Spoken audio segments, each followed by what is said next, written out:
Hey Adam, what are some situations where an employee would be entitled to unemployment? And then other situations where maybe they claim it, but the employer should dispute that. So, this is generally speaking, and every state has their own rules on this within the United States. But generally speaking, and same principle applies for Florida.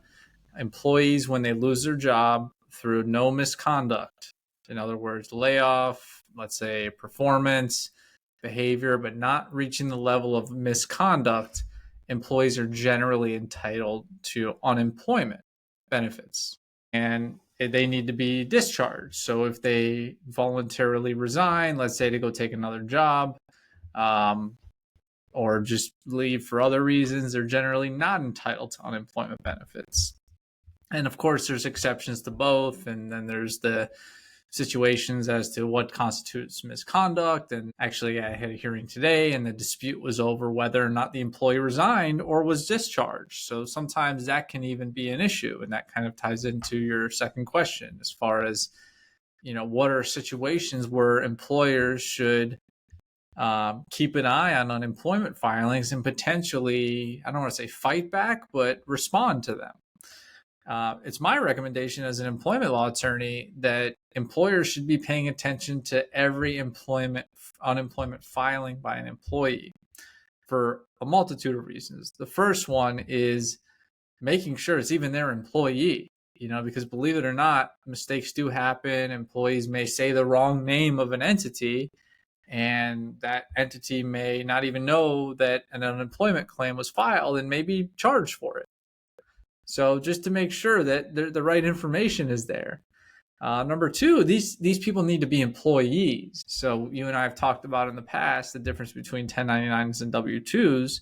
Well, 1099 individuals are not entitled to unemployment in most states, and certainly not Florida. So making sure that it's an employee that's filing for unemployment. And if it's a 1099, correcting it, addressing the fact that this was not one of our employees. This is a 1099. It's not entitled to unemployment benefits.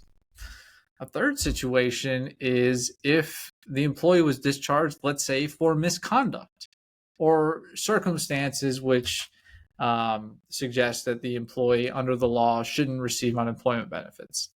Well, that's a situation where the employer needs to address the facts, and it can possibly go to a hearing. And then ultimately there's someone who acts as like a hearing officer deciding the fate of that particular case. There's appellate levels and all that, which we'll get to another time if we want. But addressing the issue of whether or not there was misconduct associated with the separation. Okay. The fourth one, this is the biggie. If the employee makes representations that that employee was discharged for, let's say, discrimination or retaliation or unlawful harassment or some type of narrative that that employee is pushing that may be used at a later time and like a wrongful termination type claim. Well, this is their first go at that in terms of the first time they're stating their position.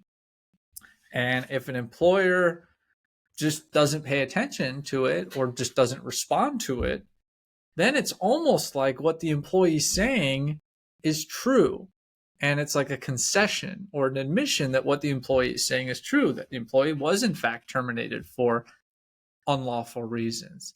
So that's the big one that employers should be paying attention to and certainly addressing, assuming they disagree with what the employee is representing in the unemployment filing. So those are common situations where an employer should be paying attention. I think the employer should be paying attention at all times, but paying attention and then responding to an unemployment claim to provide clarity and the employer's position in response to the application.